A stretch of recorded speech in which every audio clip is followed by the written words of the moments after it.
everybody. Welcome to the Female Film Critics panel. And this is so exciting. This is not only our 71st episode of Female Film Critics panel, which is incredible, amazing. And but we are doing our traditional mid-year checkup where we're talking about the best of 2025 so far that we have seen. We are recording this on the 23rd of May. So, we're just sort of a little bit early on that half year point, but a lot of good stuff, a lot of fun stuff to check out. And I am film critic Rachel Wagner, and Manda's here. Hi, good to be back. Yeah, and Molly's here. Hello, glad to be back as well. Yeah, how are you both doing? Good. Tired, gloomy, sleepy. The weather sucks. It's not summer yet. It's so funny because I've been doing this part-time job at the school, and we're kind of winding up the school year, and I found myself like capturing the energy of that and being like, oh, so it's the end of the year, and all of a sudden I have to remind myself my life isn't changing hardly at all. I only No. this is 12 hours a week. But you feel like it's, I don't know, it's funny, but it's true. But yeah, it's been an interesting year for movies, I would say. I don't know, Manda, what do you think? Do you think overall positive year so far, or not that great? It's hard because I really didn't get inspired by anything until like my number one choice came out in April. So I felt like it was a very, very slow year. It's first quarter. It's a very slow first quarter. I do think the second half of this year is very heavy-handed with, certain directors dropping their films and blockbusters being released. So I think that we're gonna like finish strong. I don't think we had a strong start as like I guess in comparison to last year, I think we had like Dune early on, so that was like we had challengers, like it was a completely different vibe where they're like this year I'm like, okay, what else? What do we got? It's moving pretty slow. So we'll see where we go. Yeah. No, I agree. I mean, a lot of what I saw that I've loved has been smaller stuff. A lot of it has been at Sundance or South by Southwest. Some of it hasn't come out yet. And it's been another disappointing year for me for blockbusters so far. So we'll talk about that. But yeah, it's I don't know, it always takes a while to kind of get going. It really does. It does. What do you think, Molly? I think it's been a bit slow. Yeah, it has. You've been seeing me, you've been seeing my tweets. Like, I'm not getting as enthusiastic with some 25 films now. I'm just like, I'm watching Golden Age Hollywood films right now. I just watched like nothing sacred today. I was just like, okay. Yeah, I told Molly, I said, if you want, you can make all your choices Barbara Stanwyck films. We'll understand. I will say, Ball of Fire.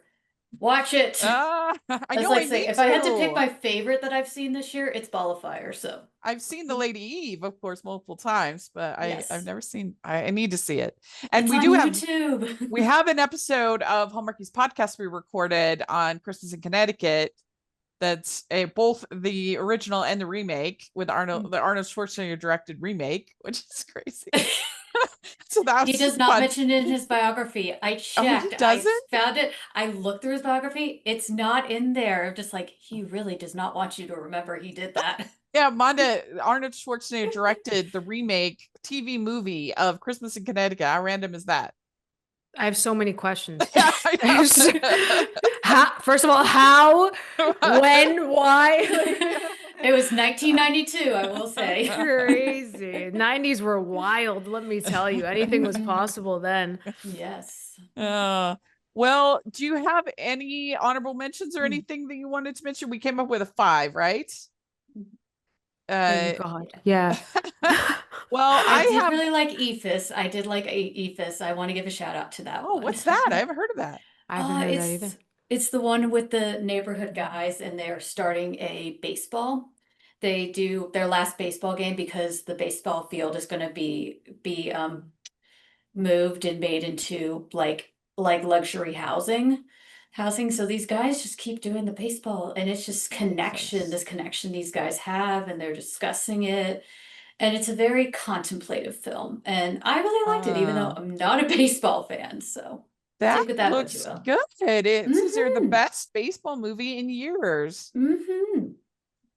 When was the last good Also, one? That's Is a the that's question. yeah. Sorry. It's also a perfect hangout movie. I'm looking at this review. That sounds yeah. fun.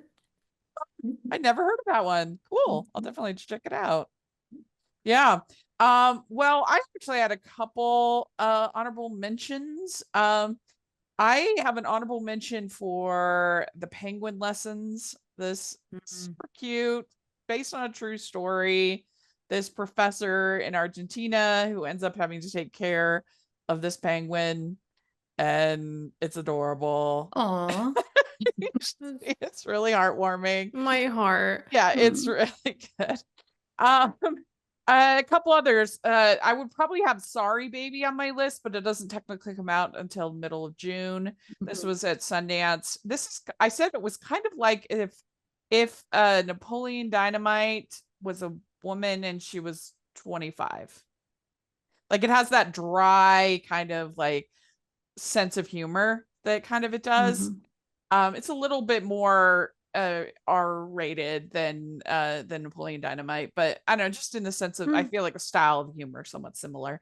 But I really liked it a lot. It was funny. It has something to say. It was this Ava Victor. She's the lead, and she's also the director writer. So I would recommend checking that out. I would also recommend checking out Neza 2. This was from China. This is actually one of the most successful anime films like ever. And just the visuals alone are very impressive. The animation is beautiful. I actually really enjoyed the little movie Drop. It wasn't that well received by others, but I forgot that came out. When you sit back, it's one of those movies that, at least to me, I had a good time while I was watching it, and then you sit back and you're like, well, that was kind of stupid, but I enjoyed it. Those movies count, okay? Yes, They do. My friend got so upset. I was going to take her to see it. I was going to screen her, but I got a sinus infection. And then I was like, I'm just going to watch a Barbara Stanwyck movie to make myself feel better. My friend's like, oh, you're pretend to be sick, so you can't take me. So you can just watch a Barbara Stanwyck film, The Perfect Crime. And I was like, no. I feel like it captured pretty well that anxiety that obviously to a ridiculous stance, but like that anxiety that many of us feel with the whole online dating thing of like, oh my gosh, I'm going to meet this person and oh, they're doing something weird. What's going on? Just like that. And of course, took it to this insane spot, but I had fun with it. I thought it was a pretty good little thriller. 2025 has been a banner year for that for big buildings and windows and like hanging from skyscraper things. It's been a banner year. That movie, Final Destination Bloodlines. Right. That's which true. I did see. You also be very proud of me. Oh, I saw Final Destination Bloodlines and I had a good time with it. Yay! It's so fun. It was fun. It's so fun. It really fun. was. And my brother, I went with my brother and we were both like, the whole time, but like in a good way, in a fun way. And it was fun too because there were tons of Hallmark actors in it, because I think it must have been shot in Vancouver. And so the girl who's the singer, she in the opening sequence, I've interviewed her twice, Natasha Burnett. And then Richard Harmon, he's been who played Eric. He was in a Hallmark movie that I really enjoyed called Game Set Love. So you should check that out. If you liked him in there. But anyway, I also want to give a shout out. My true favorite movie of this year is this bizarre movie out of South by Southwest that I don't even know if it will get a distribution, if it will get a release. I hope so. It's called Nirvana, the band, the show, the movie. Put it on your list. Keep an eye out for it. It's insane. I've never laughed harder. I feel like now I'm overhyping and people are going to be like, what? But I laughed really hard. It was really funny.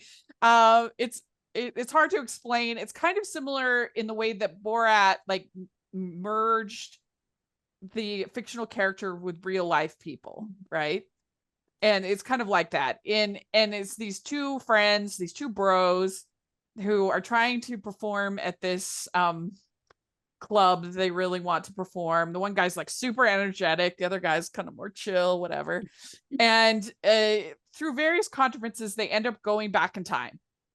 And and there's just crazy things that happen. I can't explain it. But anyway, keep an eye out. Nirvana, the band, the show, the movie. It's so good. I loved it so much. So that's my honorable mentions. But let's start with you, Manda. What's your number 5? So my number 5 is actually Final Destination Bloodlines. Oh, I really loved it. yeah. I'm not too high on the franchise because it's very like much a horror comedy. I never really felt it was like downright horror. There's supernatural elements that come into play as well.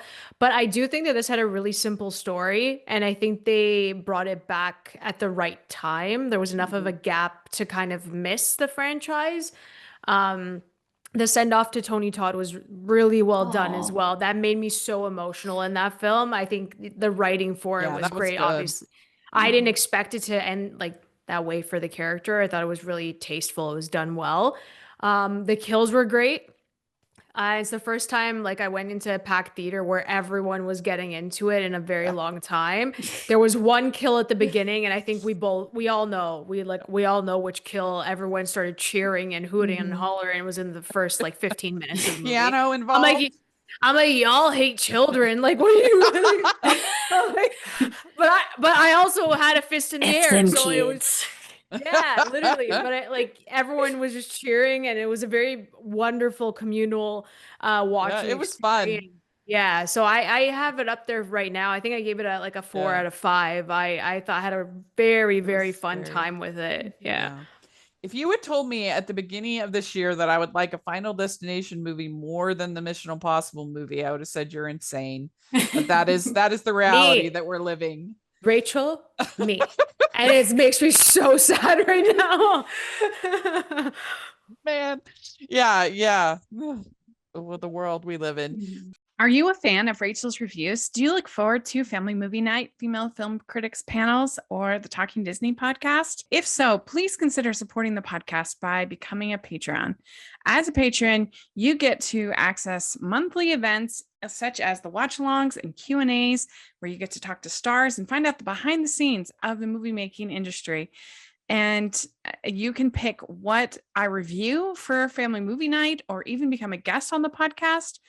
Podcasts and YouTube channels are expensive, and I really, really could use your help. I would so appreciate it. You also get to be a member of the Facebook group where we talk about all the films that we're seeing, and we have so much fun. Go to patreon.com/hallmarkies and select one of the Rachel's fan tiers. That's patreon.com/hallmarkies. Molly, what about you? What's your number 5? All right, I have to be the artsy one, so I chose. I just watched it yesterday. And I adored it, and I love the director's previous film, I Am Not a Witch, so of course it's going to be on Becoming a Guinea Fowl. And I was so upset. My local Alamo, they had trailers for it, and then they never brought it, which they also have done with many films in the past few times. I'm like, but yeah, I just loved it. It's this communal film, but it's also really darkly comedic at times because it's about this family coming together, especially all these women after their Uncle Fred passes away. And it's funny because the main character, she discovers him like a couple blocks away from a brothel that he just exited, so that just makes the death even more humiliating. And I don't want to spoil much, but you have to let it's just a film that sinks its claws into you and just does not let go, because you just get so sucked into it as these secrets are being revealed about the Uncle Fred of the narrative that we never even see. We just see his body. I want to see that. Yeah, I heard that's really good. I watched it at TIFF, and I like went in blind. I knew nothing, but it was just so, so good. And I loved the performances in it. It was very good.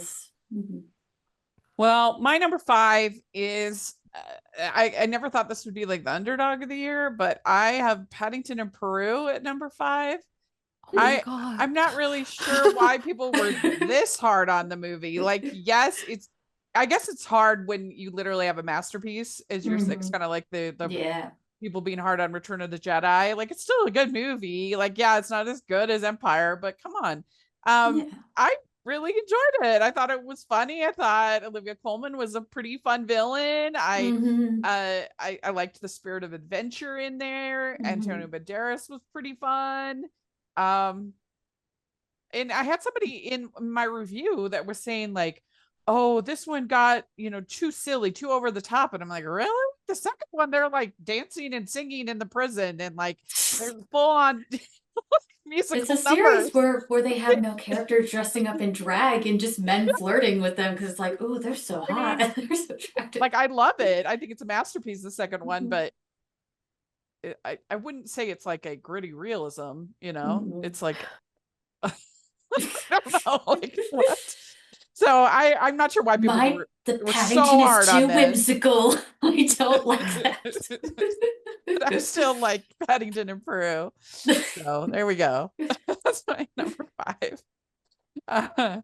So what about you, Wanda? What's your number 4? My number 4, I can't believe I'm saying this and there's no Mission Impossible on my list. It's actually a Marvel film, and it is the Thunderbolts. I didn't say Brave New World. Ha. Even though I'm a Captain America junkie, as you can see in my corner right over there. Yes. Didn't see it, huh? Yeah. It wasn't good. It was not good. I was more angry than anything after that. Did It was Mackie so dirty. bad. It was so Did him so dirty. But yes, Thunderbolts, I did not expect to love the team as much as I did. I didn't anticipate the story. And I think the themes in Thunderbolts are really resonant right now for so many audiences, and they did a very good job in exploring that, themes of loneliness and, just depression and just darker themes that we normally don't see, I think, in Marvel films. And I think they tonally, it's very different than what we've seen in previous films. And I think that Florence Pugh is a superstar. I think they should just give her the key to the kingdom and let her do whatever she wants. The whole cast is great. I think Louis Pullman is just a little surprise in everything he's in. I think he's so endearing and charming. But the whole team's great. I had a lot of fun with it as well.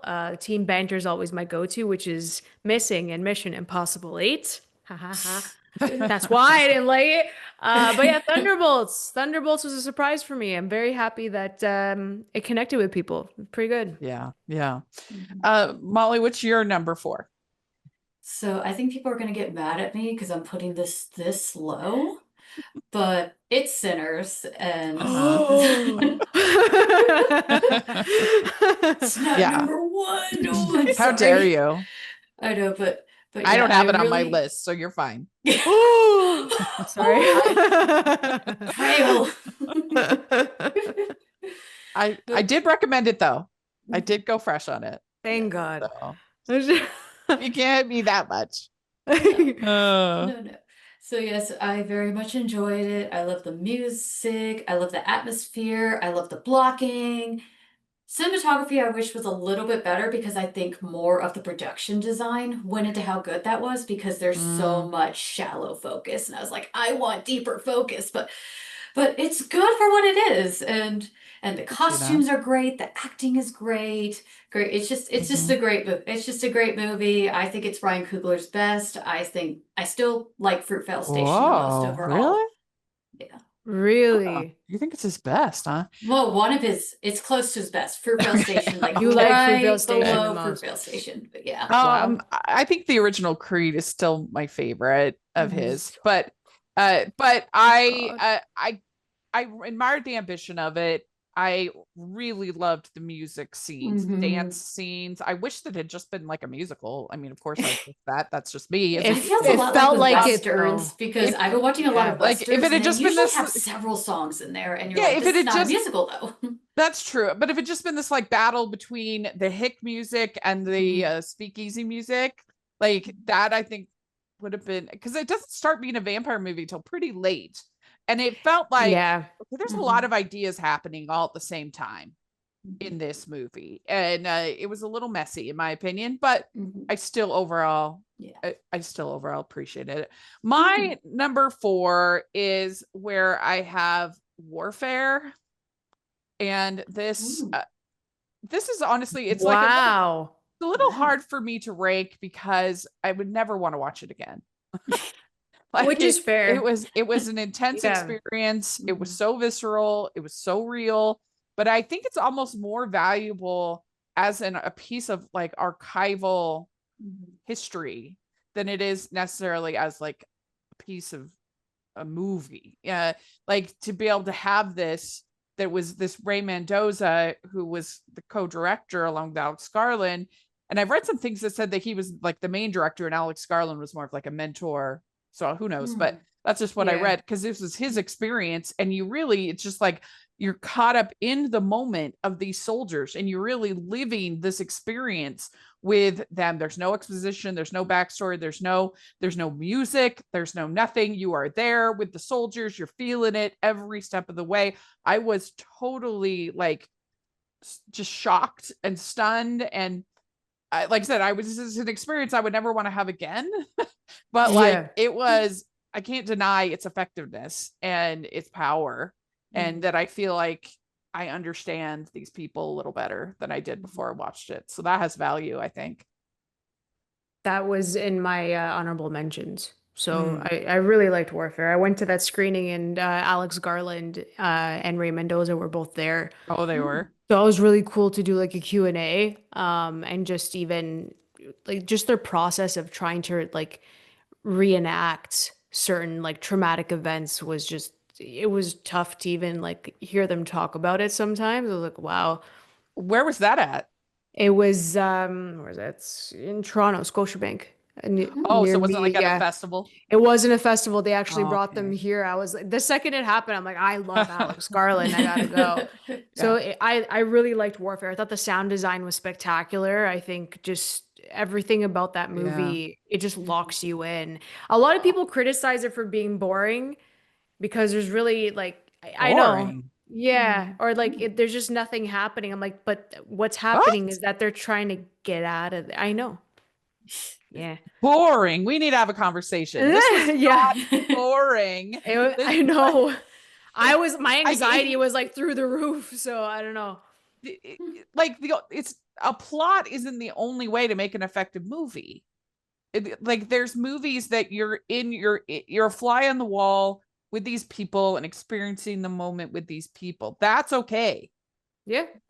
Situational. Yeah, exactly. Like, that's bonkers that anyone said that. But I completely agree on the sound design. The sound design, if it doesn't get remembered come awards, that would be a real shame because it was so immersive. You really felt like you were there with these guys.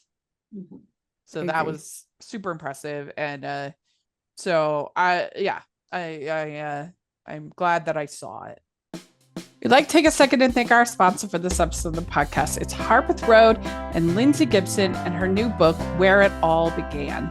Still reeling from the shock of her ex-fiance leaving her at the altar, Willow Anderson flees to Martha's Vineyard after almost a decade away, forcing her to confront everything she's left behind. Her father suffered from a horrible fall off a horse at their family farm, and Willow has to return to the scene of a traumatic accident from her youth. Just as she begins to navigate taking care of her father's farm, her first love, Grayson Turner, walks back into her life, and he's got a secret that could change everything. I really enjoyed this book. I think if you like a good love triangle, it has a really good love triangle. It kind of reminded me a little bit of The Summer I Turned Pretty, like a little bit older version of The Summer I Turned Pretty, but a very spirited, passionate, dynamic. I think it'll make a great summertime read, so you should definitely check it out. And you can purchase it wherever you purchase your books or use the affiliate link below. Make sure to grab your copy today. That is Where It All Began by Lindsay Gibson. I know you'll love it. So, Manda, what is your number 3? Number 3, I actually have Friendship with Tim Robinson Aw. and Paul Rudd. Oh I, no, Manda. I had watched that at TIFF last year. Midnight Madness was a midnight screening. Everyone was there. The whole cast was there except for Tim Robinson, so that was a lot of fun. Oh. Uh-huh. I died laughing. Like it was hysterical. The thing is that I'm not a fan of Tim Robinson's humor. I tried to watch his show on Netflix and it's like it's kind of hard, like a hit or a miss. It's not like as consistent. So my boyfriend loves him and he's like, "You're coming to the screening." I'm like, "Okay, I'm coming to the screening."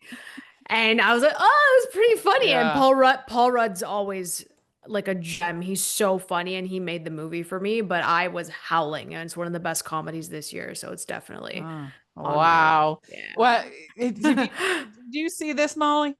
By chance, have you seen Friendship? I have not. We are planning to see it on Tuesday. My friends are going to see it on Tuesday. My other Oh. friend couldn't do it, and we were also watching Mermaids, and he wanted to be like, I don't have enough money to do Oh. 2 movies this week, and it was just like, let's just do Mermaids because it's Uh-huh. Cher. It was a big part of your Yeah. childhood, and then we'll do Good Friendship next week choice. after you get paid. That It's was the such a much good better movie. choice. Mermaids over Friendship. Much better choice. Yeah. What did you give it now? I need to know. I couldn't stand this movie. Like I'm on an island alone. I absolutely hated it. I found every character to be so irritating and not in I wasn't laughing. I was just annoyed the whole time. And I really disliked it. So sorry. I have to ask, did you like One Yeah. of Them Days? Because that's the other comedy film I've seen that's been getting grave reviews. So I have haven't not. seen I it missed that yet. one. I oh, missed I that forgot one. to mention I that know. as my I went to honorable see mention. it. That one was the funniest film I've seen this year, Yeah. pre-friendship. Okay. Well, maybe you all will see Nirvana the band, the show, the movie, and you won't think that's Yes. funny at all. I did have a But mutual who also hated it too, besides you, Rachel. So it's oh, okay. You're good. not alone. We could start a support group because Yes. Half a star. Half Yeah. a star. I couldn't Oh stand it. my I wanted to God. leave. I could not stand it. I almost walked out of the theater. I was so annoyed. I'm kind I of surprised. was just I like, gave why the Amelia heck Perez at least does 1 star, and I still why does hate the that heck movie. why the heck does this annoying human being have Kate Mara as his wife? It makes no sense. And I don't know, I just didn't think it was funny, like at all. I was just so irritated. So yeah. It's fair. It's fair. It's fair. Yes. But that's really funny. What do you have at 3, Molly? So I adore David Cronenberg's work, and of course, I adored The Shrouds. I think this is one Oh, I of haven't his seen that. top tier movies released in the 21st century, and it's just one of the most contemplative forms of going through the process of death, but also the commodification of bodies with these ideas of putting Oh. them into digital landscapes and being able to actually keep a watch on them even after death, and making an app service for a graveyard. Basically, it was just so genius how he intertwined all these themes and connected to it, and actually made it kind of pretty funny at times. I was surprised how often I laughed. But it's so good. David Cronenberg is so good. Vincent Casella is good as David Cronenberg's author avatar in this, and Diane Kruger plays 3 roles in here, and she does it so well. She's just so good. It's just like everybody's top notch. It's gorgeous to look at. It makes you think. I'm still thinking about that movie and thinking through the themes and processing it, the ideas of sense and touch and the ideas. I hadn't even And heard of that one. When did that come oh, out? it's so good. It came out to theaters. It was already released in Cannes about a year ago, but it came out to theaters in April. I was able to get asked request a screener for review, which I was very grateful for. And Nice. Yeah. yes, and then my Alamo did not have it, even though they had the trailer, and then it didn't come. And I was like, I hate that. Yeah. yeah. Well, my number 3 is where I have Bridget Jones, Mad About the Boy. I still Oh, haven't yeah. watched it. It was really good. I liked it. I mean, I thought I would like it because I've liked most in the series except for the second one. Mhm. And So I thought I would probably like it, but I liked it even more than I thought I would like it. It was really well done. I just really liked the story, and yeah, it was sad because spoiler alert, Mark Darcy dies. Yeah. Sad, and that's at the very beginning, so I don't feel like that's that big a spoiler, but but seeing her like pick up the pieces and go through the process and then have this she has this boy who's very charming, and then Chiwetel Ejiofor is the teacher of her kid, and he's dreamy, and I felt like it actually had something to say about grief and loss and being a woman and dating and all of that, and I found it utterly charming. Even Daniel Cleaver's is charming in it, and with Hugh Grant, and he's charming in it. It was just, I really enjoyed it, and I was so irritated at them because why did they put it just straight to streaming? The others have all made money. They have not a single one of the franchise has been unsuccessful, and we had a Valentine's Day weekend, which is when it premiered on Paramount Plus, with nothing in the theater for if you wanted to go on a date. No. Zero. And it's just like, why? It's just making sense. It's so unfair. I don't understand why romantic comedies, which have been some of the most profitable films in the history of Hollywood, your Pretty Women's, your Ghosts, not romances, Ghost, The Notebook. I mean, movies that have been incredibly successful. And so why are you denying yourself of that possibility? You know, and they don't cost that much to produce, and you can get so much money back. For a franchise with a proven track record, they have never done poorly. They've all done well. I just don't understand why you wouldn't want this in theaters at least for a couple weeks. They don't think they're gonna make money. And I'm like, after Anyone But You came out in December, I'm like, you guys are still thinking it's not going to make money. Like, it just doesn't make sense.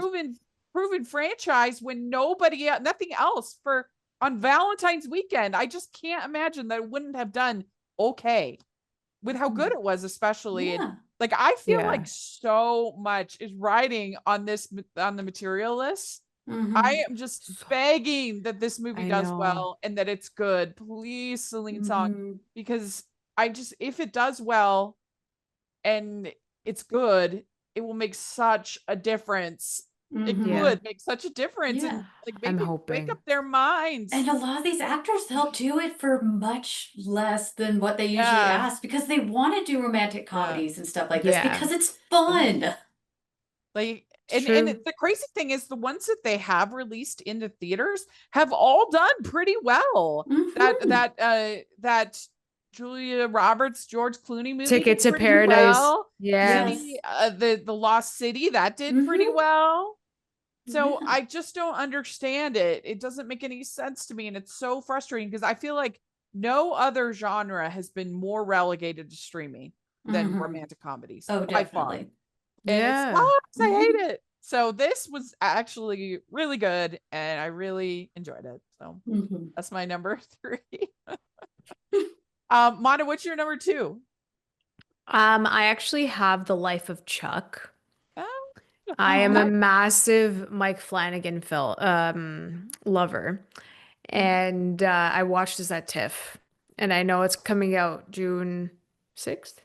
So this is June 6th limited, and then June 13th everywhere. I got the invite to see it. Yeah, I got the invite. 1st, I believe. So I got the invite as well. Crazy about this movie. So we're having a screening next Thursday. So they send out an email and they're like, well, we could get screeners to it before. And I'm like, sure, I'll take a screener link. Yeah. And then she's like, we need to know specifics. And I'm like, well, I could watch it this weekend. No, she's like, what timeline? So she was, I had to tell her, like, literally it whittled down that she needed to know that I would watch it tomorrow morning. So I will be watching tomorrow morning. I'm like, there you go. That was really intense. Like, just give me a window, I'll be fine. But no, they wanted to know the exact moment I'd be watching.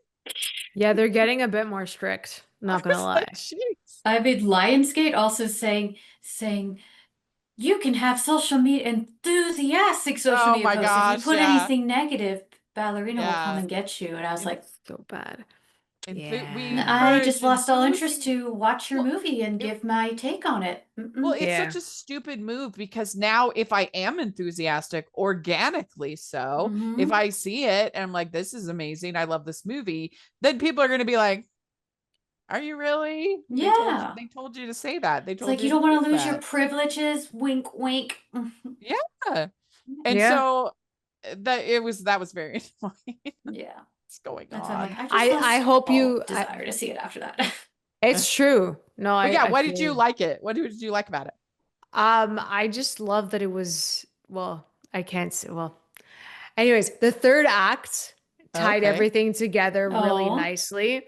I was a sobbing mess. no. I think that Mike Flanagan's the only one who can really understand Stephen King. It's been a couple of projects now where he really knows how to deliver, his themes properly, Mhm. in a very visceral way that will impact you. And I think that just the storytelling of, of Chuck, of like Tom Mhm. Hiddleston's life in this movie and how all of us are just connected, is just Is something really beautiful. is this like Mhm. Shawshank Redemption Stephen King or like scary? It's not scary, right? It's not scary. It's more of a ghost story. Mhm. Oh, ghost In that story. case, it's like that kind of element to it is like we're all thinking of our loved ones. It's more existential.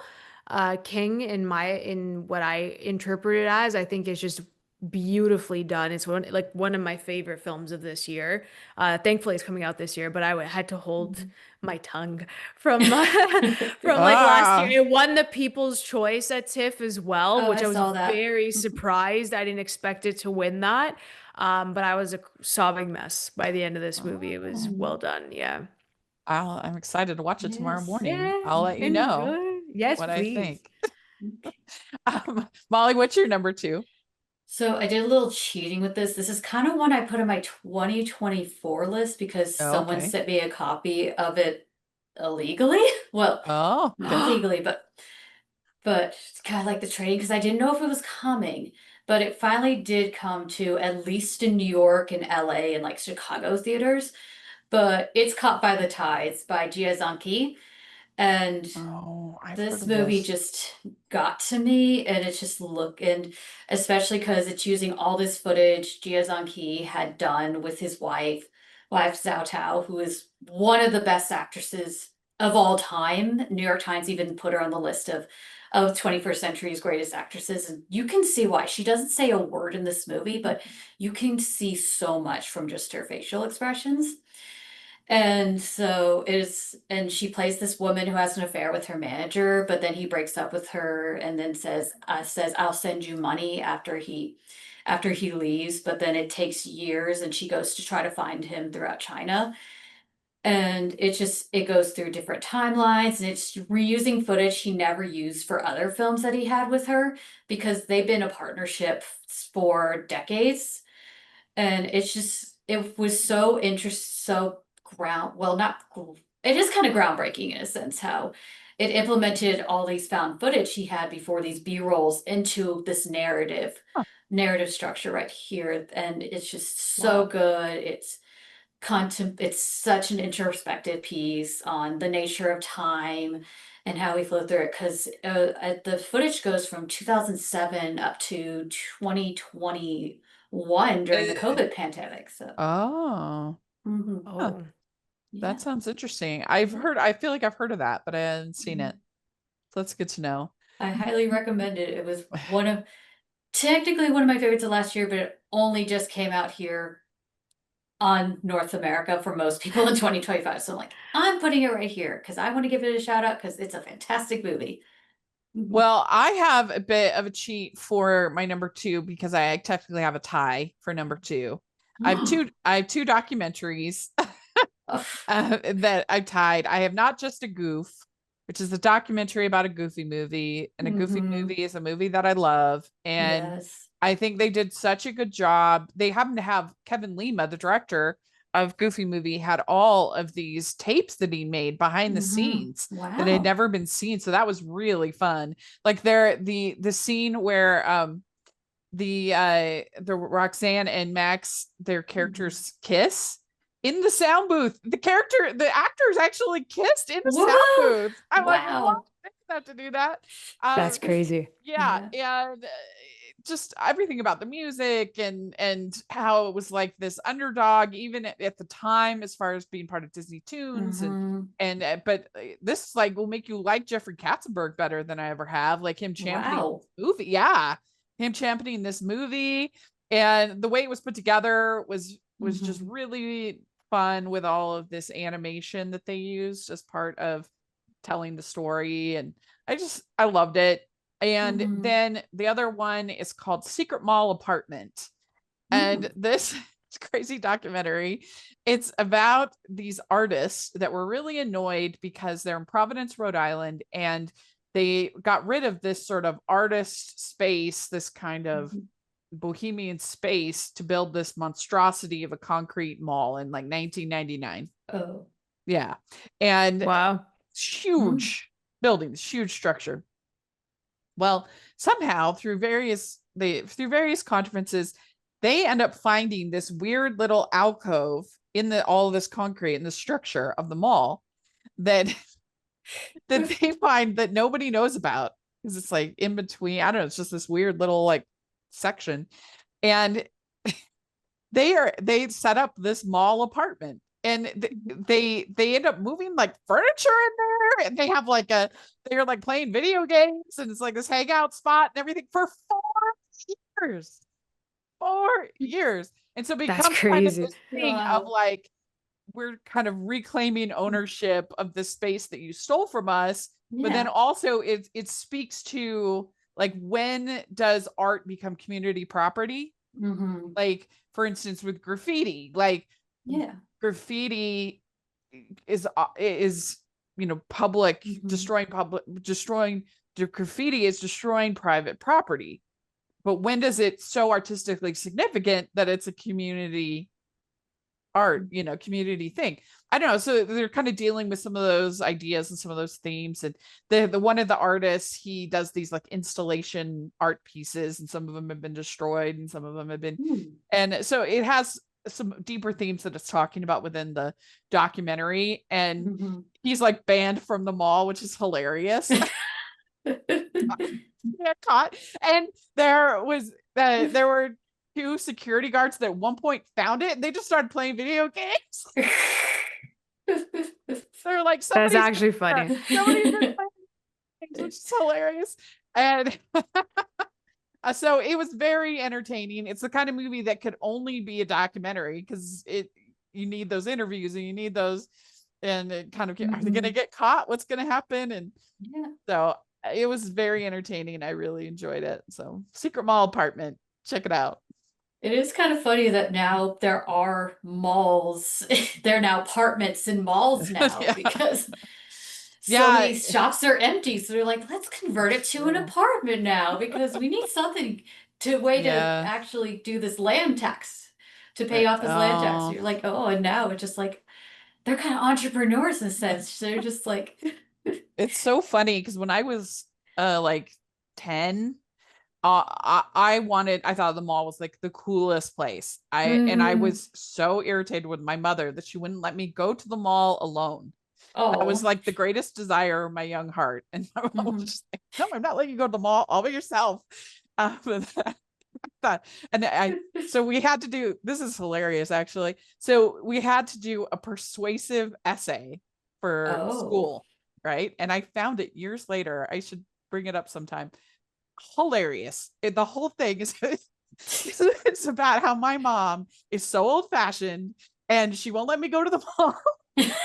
Just imagining what my teacher must have thought reading this. Like, my mom, she won't let me do anything that she lets my brother do, oh, because my brother's 2 years older than me.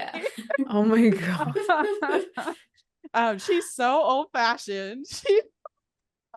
That must have been hilarious to be that teacher. But yes, if you ask me to, I mean, ever since if you ask me to write a persuasive essay, I'm going to deliver. Mhm. You know that.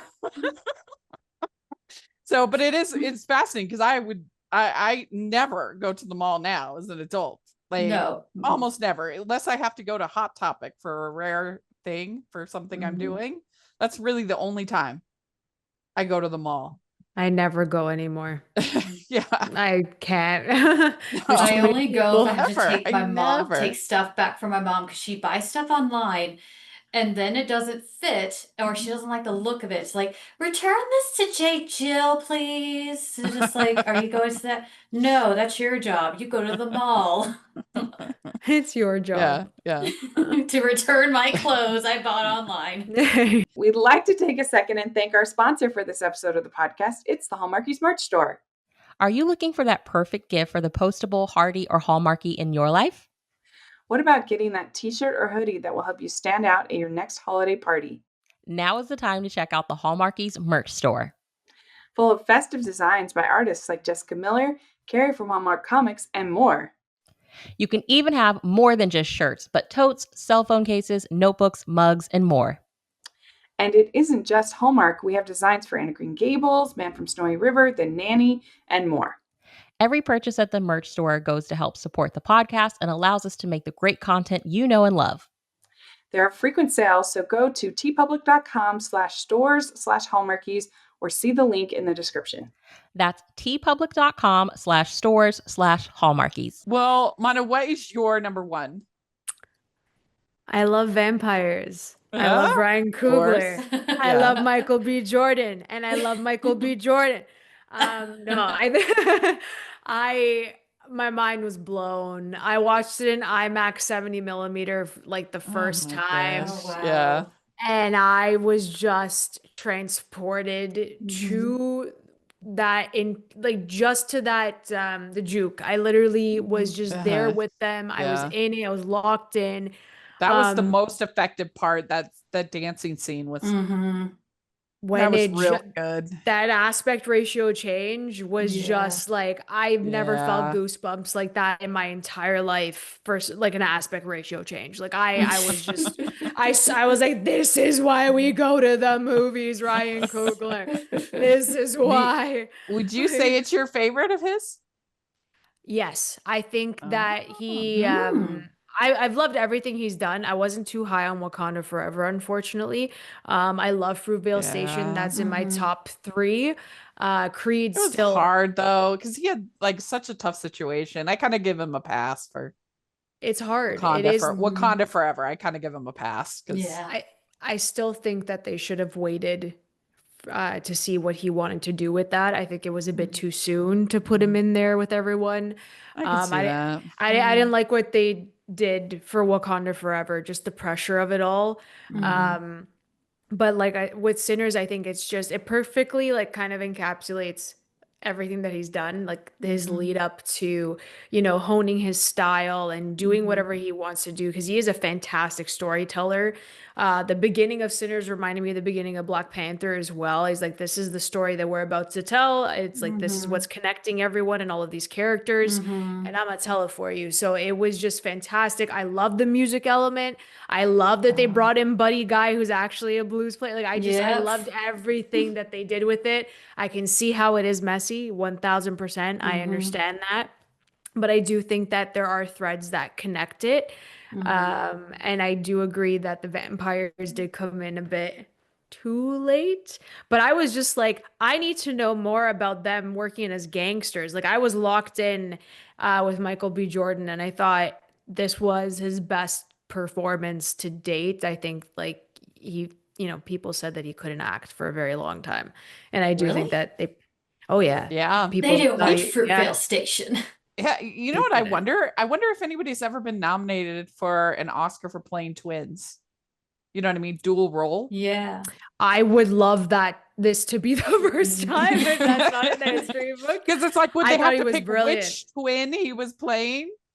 That's Yeah, the like, it would role. be You know like- what I mean? I think maybe yeah. Peter Sellers was nominated for Doctor Strangelove, but because he played Oh. multiple roles. I think, don't quote me on it, but That I you know think what? that's that sounds interesting. that sounds right. That sounds Mhm. right. That would make the most sense. Yeah, Yeah. yeah, Mhm. yeah. Well, Molly, what's your number one? So my number one only played at the theater for a week, and it premiered at a film festival in 2023, and then it was not picked up till just recently. So, but I think it's my favorite film this year. It's Seven Veils by Adam Egion, the director of Oh, Exotica. So It's yes, so good. Sorry, continue. yes, thank you. It's so good. Yes, I watched it in I theaters. haven't I was heard like, of I'm just gonna this. go on a Wednesday. It's gonna leave in a week because no one's going, and only me and like two other people were in the theater. And I was just enraptured from the How beginning much? to the end. And I even declared, I was like, Amanda Seyfried is one of the greatest actresses of the 21st century. There is So just, good. this is her best role she's ever done, and she's playing this opera director who has this repressed trauma, and the film doesn't come out and say she has repressed trauma. It shows, it conveys this through many images, video images the director makes, and also he's taking images, not he's also taking from his opera. He did a production of Salome in 2004, and that's the version you see that she's watching her mentor directed. And I just love that metatextual basis of this, because this is her second film with him, and her first she made like right after Mean Girl, so she was very young. So it was already kind of that mentor mentee relationship right there. And then adding it into this film right there in this metatextual sense, just like I was just hooked. I was just into it, and this whole staging, and also bringing up the pressures of being a woman in this very creative field that is very male directed. Directors are mostly in there, and a lot of that pressure coming in with scandals. And of course it's a very patriarchal thing, because even in opera, Placido Domingo had that huge scandal that came in when it was revealed that he was actually sexually harassing a lot of singers and all these other women, and that caused a scandal in the opera world, because the opera world is messy. I will say, just Mhm. like if you like go into it a little bit, it's a lot of politics, it's a lot of backstabbing, it's a lot Well, I of mean, this. they're Yeah, divas, so yes, they are. They are, and the Big film time. really presents this very it does present a facet of this, especially how like men have really got into this and tried to make these art forms a part of their own, and she is trying to make her own vision for it, but they're trying to make her just repeat what her mentor did, and who she was having an affair with, and which the film does not reveal till halfway through, and you're like, oh, and then you're like, oh, and there's this conflict with the wife who is honoring her husband's wishes because her husband was her mentor, and you're just like, oh, drama there. But it does So in good. such a subtle way that you're like, oh yeah, she you've really seen is into it, that. Manda? I watched it at TIFF 2 years ago. Oh my Mhm. gosh. And I just watched it because of Adam Egoyan. I watched it because of him, and I Mhm. watched a couple of films, and he's very, very good. And I was like, Oh, he was okay, very good in this movie it's too. like a play within a play. So I was like Mhm. that type Yes. of vibe, and I Mhm. loved Amanda Seyfried, and it was very well done. Mhm. Well, I'm just Yeah. sad because I'd never heard of it, but it Oh, has Rebecca Lydiard in it, who I yeah. literally just interviewed. She Oh, did, yes, and I wish I'd asked her about it but I didn't know oh, she did this little rom-com called Lease on Love, which I oh. really enjoyed and thought was really funny, and she was so good, and I was like, she should be in a Mhm. million of these. She's very talented. Yeah, Mhm. she's in this. Yeah. She's the second listed Yeah, on the cast list. she's the one who does the props. So she actually makes the prop for the opera Salome, where you have to get the Oh. plaster cast of the head because his head gets cut off within the play. So yeah. Was she good? She was very good. Yeah, she's I was good. very impressed with her, and I just thought she Yeah. was very good because she also does it like documentary style where she puts her iPhone there and she's doing like a little TikTok video discussing the backstaging at the operas to really try to get some of the younger crowd into it because it's mostly a lot of rich patrons who go to this and just like, we want to get some more of you in there. And so she's putting up this process of how she makes these props and Mhm. how it's been done for decades. So, and she's really good. And she's also, and it's great because she's also dating one of the standbys for the Salamea characters. So she's so and that comes to conflict because she wants her girlfriend to play the lead, but you can't do that because they already got this person that already has a lot of people backing her. So Mhm. yeah. Well, we all Mhm. have music themed number one, so that's exciting. Yes. Because my number one is The Ballad of Wallace Island is my number Aw. one. Aw. Yeah. It frustrates me because so often it seems like these distributors and these studios buy these Mhm. films out of the festivals and then do nothing with them. Like I feel like The Ballad of Wallace Island should be a healthy little hit. It's Mhm. so crowd pleasing. It's so Yeah. pleasant. It's so Mhm. with like the tiniest bit of effort. I feel Yeah. like this could be true. something, but they just put it out there for nothing. It doesn't make any sense.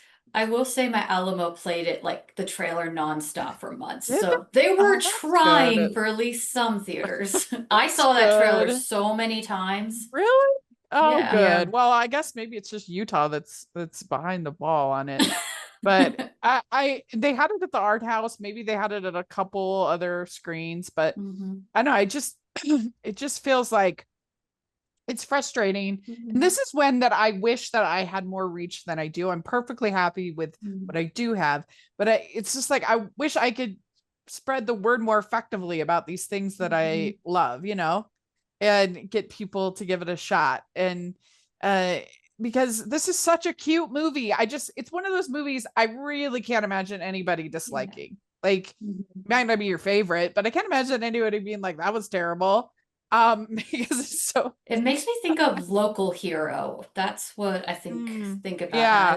I adore that movie. So Yeah. it's just It's about this man. He lives on this island in England, Ireland, whatever. And Mm. he wins the lottery.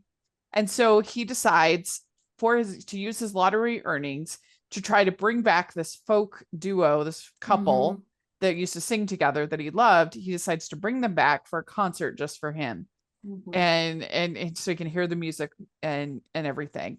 And it's just charming, and the songs are really good, and it's got something to say, and it's funny. I mean, the lottery winner guy, we might get just a hair too much of him. Like they could tone him down just a little bit. But that's really my only critique with it. I really enjoyed it, and I just hope people hunt it down, people find it, because I think that they'll like it if they watch it. So that's my number one. So let us know what you think of our picks. What would be your picks? What are your favorites of the films that you have seen this year? I mean, like I said, my true favorite is Nirvana, the band, the show, the movie. So keep an eye out for that. But yeah, I've seen 86 feature films in this year, new I'm releases. slacking. Wow. And so I am slacking too. I'm so slacking. and that's not including TV movies. Including TV movies, I've seen 107. Oof.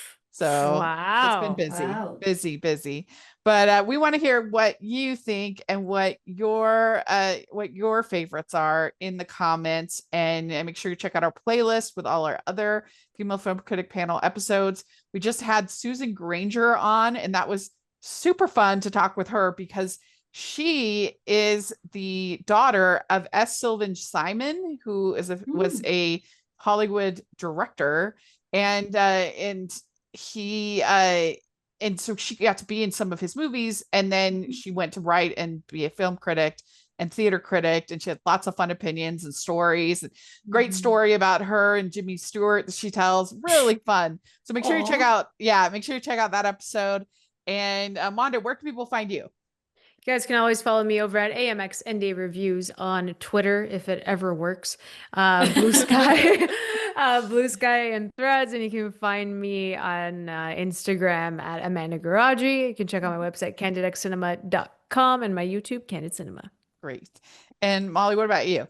You can find me on Twitter at Raspberry Raz, and you can also find me on Blue Sky at MB Raspberry, and you can also find my blog sort of thing, Mollywood Writes, at WordPress.com, and very early writings on thefilmstage.com if you are so invested in looking more. Great. And you can find me at Rachel's Reviews, all over social media, iTunes, YouTube, and on Rotten Tomatoes. So check that out. And also check out Hallmarky's podcast for like my interview with Rebecca Lydiard and lots of other fun stuff over there. And if you are listening on iTunes, please leave your ratings and reviews. That really helps a lot. And if you're watching on YouTube, please give the video a thumbs up, subscribe to the channel. Really appreciate that. And we have our Patreon group, which is the biggest way you can support everything that we're doing. And you can be part of watch-alongs and Q&As, really fun stuff. And you can be part of our Facebook group. I really try to make it worth your investment to be a member of the Patreon group. And then we have the merch store where we have tons of fun movie-inspired designs, including our female film critic panel design. So check that out. And thanks so much, everybody. We'll talk to you later. Bye.